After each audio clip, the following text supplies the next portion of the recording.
कार्यक्रम कर रहे हैं, वो भी श्रद्धांजलि दे रहे हैं। मतलब कितना बड़ा बाबा साहब का अपमान कर रहे हैं और इसका हमारी पूरी समाज क्या, हमारी पूरी जनता, पूरा विश्व इसका विरोध कर रहा है। और फोटो में योगी जी ने अपना फोटो सबसे ऊपर किया और हमारे बाबा साहब का फोटो सबसे नीचे किया। ये कितना बड़ा घोर अपमान है हमारे बाबा साहब का। इसको हम लोग नहीं बर्दाश्त कर सकते किसी भी कीमत पर। और आज ये शाम का सांस्कृतिक प्रोग्राम किसी कीमत पर होगा ही नहीं। जैसे कि आप देख पा रहे हैं लोगों में गुस्सा। नमस्कार, आप देख रहे हैं वी न्यूज पी। नमस्कार, आप देख रहे हैं वी न्यूज पी। आपका मैं चैनल में स्वागत है। मैं उपस्थित हूँ इस समय लखनऊ के अंबेडकर पार्क में, जहां पर आज डॉक्टर बी.आर. अम्बेडकर जी के महापरिनिर्वाण दिवस पर आज यहाँ लाखों लोग इकट्ठा हुए हैं। जहां पर आप देख सकते हैं आज बाबा साहब के जाने का गम जो है लोग हैं, आज जो बहुजन समाज के लोग हैं, बहुजन दलित लोग हैं, ये बाबा साहब के अनुयायी हैं, जो कि बहुत सारे लोग भी हैं इस देश में मानने वाले बहुत सारे लोग हैं। लेकिन जितना यहाँ पर लोग आए हैं, हम वहाँ पर चलेंगे, वहाँ पर लोगों से बात करेंगे कि क्या माहौल है और बाबा साहब के कारवा को कितना आगे लेके। जैसे कि आपको बता दूं, मैं अभी अंबेडकर पार्क में उपस्थित हूँ। कुछ टाइम पहले जहाँ पर आज मुख्यमंत्री योगी आदित्यनाथ जी का प्रोग्राम होने वाला है, और लेकिन वहाँ पर जो होल्डिंग लगी हुई थी, वहाँ पर आप देख रहे होंगे कि बाबा साहब का जो प्रतिमा है वो नीचे किया गया है। वो हमारे मुख्यमंत्री और उनके जो पदाधिकारी हैं उनकी प्रतिमाएं ऊपर की गई। लेकिन ऐसा करना लोगों को बहुत नागौर लगा और वो लोग होल्डिंग निकलवाए हैं, लेकिन फिर से लगाने की कोशिश की जा रही है। तो मैडम, क्या नाम है आपका? जय भीम, नमोदय। मैं विजय लक्ष्मी गौतम, लक्ष्य कमांडर, भारतीय समन्वय संगठन लक्ष्य से। मैम, आप ये बताइए, अभी जो होल्डिंग फिर से लगाई जा रही है, इस पर आप क्या कहेंगे? देखिए, सबसे पहले तो मैं आज बाबा साहब का परिनिर्वाण दिवस है, तो कहते हैं कि बाबा साहब चले गए, अब लौट के तो नहीं आएंगे, लेकिन हमें बाबा साहब हमारे कण कण में, हमारे हर बहुजन समाज के दिल में, पूरे भारत में हर जगह विद्यमान है। तो उनकी विचारधारा पे हमें चल के और अपने आप समाज को, अपने बहुजन समाज को मजबूत करना है। और जैसा कि आप अभी बता रहे हैं कि एक होर्डिंग लगी हुई थी, हाँ, हम लोग ने भी देखी है, और ये बहुत ही गलत परिपाटी चल रही है। आप कहते हैं राजनीति आजकल जो है गंदी होती चली जा रही है।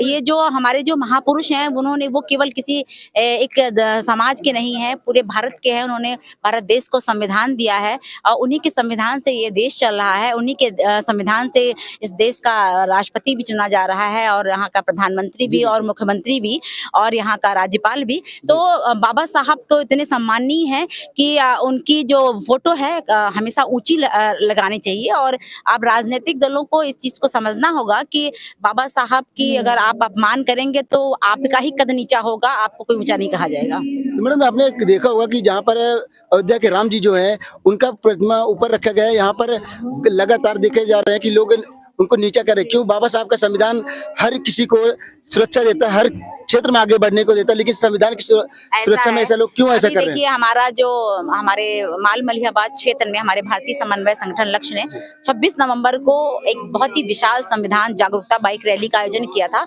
और वो रैली हमारे माल क्षेत्र में 35 गाँव होकर निकली थी, और लगभग 60-70 किलोमीटर की हमारी रैली ने यात्रा करी। बहुत ही जबरदस्त बहुजन समाज ने अपनी एकता का और मजबूती का प्रदर्शन किया, और किसी के कहने से या किसी के बात करने से हमारा ना संविधान कमजोर होगा और ना ही हमारे बाबा साहब का भी।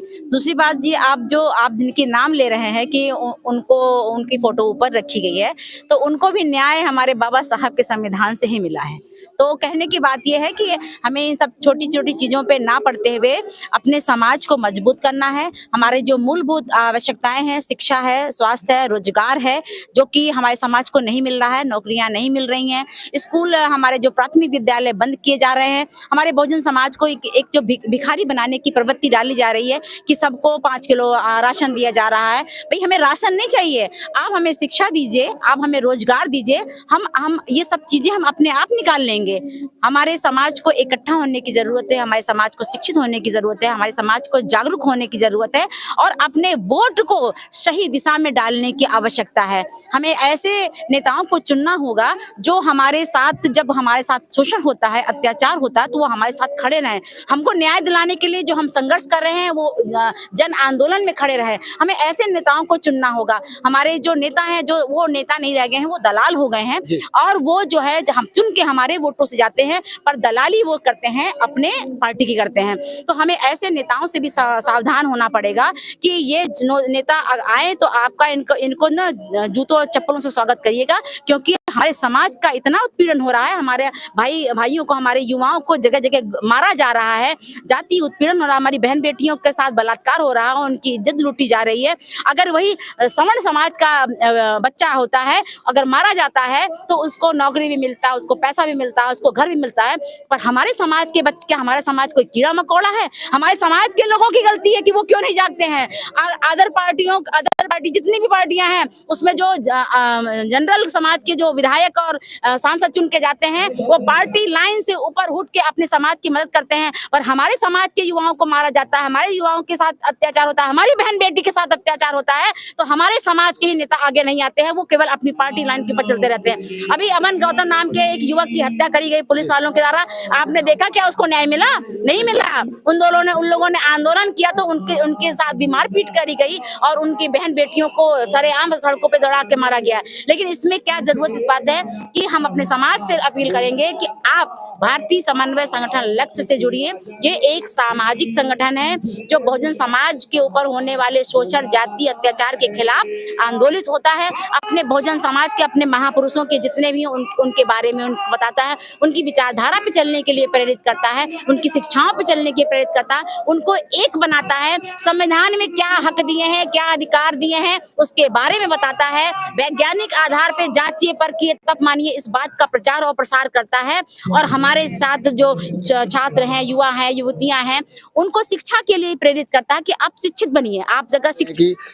जो आस्था का चैनल है, हर जगह भगवान कीर्तन का सब कुछ दिखाया जा रहा है, तो क्या ऐसी सरकार को एक नीति लानी चाहिए कि संविधान को हर स्कूल या विद्यालयों में या टीवी चैनल पे चलाने की जरूरत है? नहीं, बहुत आवश्यक है वाकई में। अगर क्योंकि ये देश संविधान से चलता है और संविधान को सभी को जानकारी होनी चाहिए। जब उन्हें ज्ञान होगा तो वो अपने हक अधिकार को समझेंगे, किसी भी तरह का जो शोषण अत्याचार होगा तो उसके बारे में वो प्रतिरोध कर सकेंगे। तो संविधान तो सभी लोगों के स्कूलों में जानकारी भी देनी चाहिए। ये तो हमारा संगठन है, ये बात हमेशा प्रचार और प्रसार भी करता है कि आप अपने घर में संविधान रखिए, उसको पढ़िए, कुछ जो बेसिक चीजें हैं उनको आपको पता होना चाहिए कि तभी आप अपनी बात को रख पाएंगे। हमारा संगठन कभी भी जैसे गाँव क्षेत्र में जाता है, अपने बहुजन समाज के साथ कोई जाति शोषण होता है, अत्याचार होता है, अगर हमें पता नहीं होगा तो हम अपनी हक की लड़ाई कैसे लड़ पाएंगे? तो वो होना भी चाहिए। और हमारा संगठन जो है ये गांव-गांव, घर-घर, मोहल्ले-मोहल्ले जा रहा है, प्रतिदिन कार्य कर रहा है, 365 दिन कार्य कर रहा है और अपने बहुजन समाज को जागृत करने का काम कर रहा है। कहते हैं बहुत से लोगों को शायद आपत्ति भी हो सकती है इस बात पे कि राजनीति चले न चले, हमारे सामाजिक क्रांति की गति नहीं रुकनी चाहिए। अगर हम सामाजिक रूप से मजबूत हैं तो राजनीति सत्ता किसी की भी हो, हम अपने हक और अधिकार अपनी मजबूती से ले लेंगे। लेकिन अगर हम सामाजिक रूप से मजबूत नहीं होंगे तो हम अपने हक अधिकार नहीं ले पाएंगे। कहते हैं कि किसी कौम के इतिहास को किसी कौम को मिटाना है तो उसके इतिहास को समाप्त कर दीजिए, वो कौम अपने आप समाप्त हो जाएगी। तो हम लोग अपने इतिहास को बचाने का प्रयास कर रहे हैं। हमारे बहुजन समाज के जितने महापुरुष हैं, कितनी कठिनाइयों से, कितनी दुश्वारियों से आज इस स्तर पर हम लोगों को लेकर आए हैं कि हम अच्छा से खा रहे हैं, पहन रहे हैं, रह रहे हैं। तो हमारी भी नैतिक जिम्मेदारी पड़ती है हमारे बहुजन समाज की पूरे कि हम जागें और अपना कुछ समय अपने समाज को दें। हमारे समाज के जो लोग पीछे छूट के रह गए हैं उनको हम अपनी मुख्य धारा में लेकर आए। अभी भी बहुत से लोग को हम देखते हैं कि हम डॉक्टर बन गए, इंजीनियर बन गए, ISP बन गए हैं और हम अपने आप को जनरल समझने लगते हैं, पर ये उनकी भूल है क्योंकि धीरे धीरे करके हमारे सारे हक अधिकार छीने जा रहे हैं, प्राइवेटाइजेशन किया जा रहा है, आरक्षण समाप्त किया जा रहा है। और इन सरकारों की ये मंशा है कि ऐसे ही जो पहले पुरानी परिपाटी में कि जिस जाति में जो जन्म लेता था उसी जाति का वो कार्य करे, ऐसी मानसिकता से, ऐसी विचारधारा से काम कर रहा है जो हमारा भारतीय समन्वय संगठन किसी भी परिस्थिति में होने नहीं देगा। और हमारा लक्ष्य है कि गांव-गांव से ऐसे मजबूत समाज के लोगों को तैयार करें कि किसी भी तरह का गलत कार्य करने से पहले इस तरह के लोग 1000 बार सोचें कि जहां पर ये लक्ष्य का नीला झंडा लगे तो उनकी औकात ना हो कि उस समाज के साथ वो किसी तरह का शोषण या जाति कर सके। मैम, अभी गाँव में मैं कहीं बीच में जाता हूँ तो लोग मायावती जी का शासनकाल याद कर रहे हैं। ऐसा क्यों है? क्योंकि अभी के जो शासनकाल है, अभी यहाँ पर आप देख रहे हैं कि क्या हाल है, हर जगह धांधली हो रही है, भ्रष्टाचार हो रहा है, लेकिन क्या बहन जी लोगों के बीच क्यों नहीं आ रही है?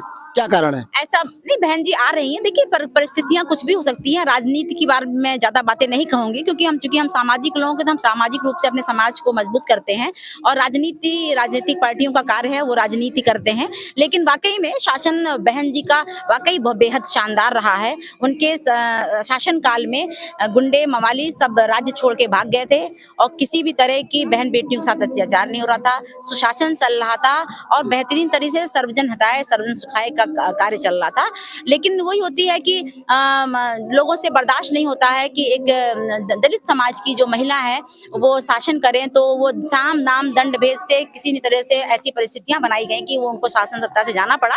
लेकिन हमें उम्मीद है फिर हमारे बहुजन समाज की सरकार बनेगी, अब सामाजिक क्रांति की गतिगत चलती रहेगी। मानवर साहब ने एक साइकिल पे चलकर 3-4 बार सरकार बनवाई, तो ऐसा नहीं है कि हमारी सरकारें नहीं बन सकती, सरकार बनेंगी। और हमारी राजनीतिक पार्टी एक ही है, और हम सब लोगों को इस बात का ध्यान रखना चाहिए कि बहुत सारे मनवादी विचारधारा के लोग हमारे समाज से ही ऐसे लोगों को बाहर निकालते हैं जो हमारी राजनीतिक पार्टियों को कमजोर करते हैं। इन ऐसे दलालों से भी हमें सावधान रहना पड़ेगा। आप विचार करिए कि मानवर साहब ने कब पार्टी बनाई थी, कब बनाई थी, और कब शासन सत्ता में पहुंचे। और आप कल करके नौसिखिया से लोग निकलते हुए हेलीकॉप्टर से घूमने शुरू कर देते हैं। 100 फॉर्च्यूनर चल रही है। अपने समाज को भी विचार करना चाहिए कि ऐसे लोगों के पास 100 फॉर्च्यूनर कहाँ से एक दिन पे आ जाती है। अच्छे हमारे समाज के बड़े बड़े अधिकारियों के पास फॉर्च्यूनर नहीं आ पाती है। आप कभी विचार किया कि कल का निकला हुआ एक आम सा युवक 100 फॉर्च्यूनर से कैसे चल रहा और हेलीकॉप्टर से कैसे घूम रहा है? ये विचारणीय प्रश्न है। अपने बहुजन समाज को, अपने युवाओं को खास तौर से विचार करना होगा कि हमें अंधी दौड़ में शामिल नहीं होगा। हमें विचार करना होगा कि हमें किस प्रकार अपनी शिक्षा को ध्यान देना होगा। हम शिक्षित बनेंगे, हमें रोजगार मिलेगा, और हम अच्छे लोगों के साथ में जुड़े और हम सामाजिक क्रांति की गति को आगे बढ़ाएं। मैम, भीम मिशन किस तरीके से बढ़ाया जाएगा? देखिए भीम मिशन क्या है? भीम मिशन यही है, बाबा साहब ने क्या कहा था कि शिक्षा शेरनी का वह दूध है जो पिएगा वो ललकारेगा। जब हम शिक्षित हो जाएंगे तो हम वो हर चीज पा सकते हैं जो हमारा हक था, हमारा अधिकार था। तो सबसे बड़ी है शिक्षा, और ये सरकारें यही काम कर रही हैं। उन्हें पता है कि शिक्षा रूपी जो वृक्ष बाबा साहब डॉक्टर अम्बेडकर लगा गए थे उसको कैसे समाप्त किया जाए। तो उन्होंने क्या किया कि हमारे बहुजन समाज के बच्चे जहाँ तक प्राथमिक विद्यालयों में जाते हैं, अब वो प्राथमिक विद्यालय जगह जगह के बंद किए जा रहे हैं। उन्हें पता है कि इनकी शिक्षा का जो मूल रूप है, वो जड़ जो शिक्षा है वो मेन जड़ है इनकी, जिसके माध्यम से ये इतनी मजबूती पर पहुंच रहे हैं। तो उन्होंने कहा कि इस जड़ को ही समाप्त कर दे, इसी जड़ में ही मट्ठा डाल दो, ताकि ये जड़ से सड़ना शुरू कर दे, और अपने आप ऊपर का जो लहलहाता वृक्ष अपने आप ढह जाएगा। तो अपने बहुजन समाज के लोगों से अपील करेंगे कि वो शिक्षित बने, और शिक्षित होंगे तो अपने आप वो अपने हक अधिकार को ले लेंगे। तो शिक्षा बहुत जरूरी है अपने समाज के लिए। बहुत बहुत धन्यवाद। जैसा कि आपने देखा कि मैम ने बहुत अच्छी बातें कही हैं, और मिशन बढ़ाने के लिए लोगों को शिक्षित और संगठित संघर्ष करना बहुत जरूरी है। तो बने रहिए वायरल न्यूज पॉइंट में। तो मिलते हैं एक नए न्यूज के साथ में। जय हिंद, जय भारत।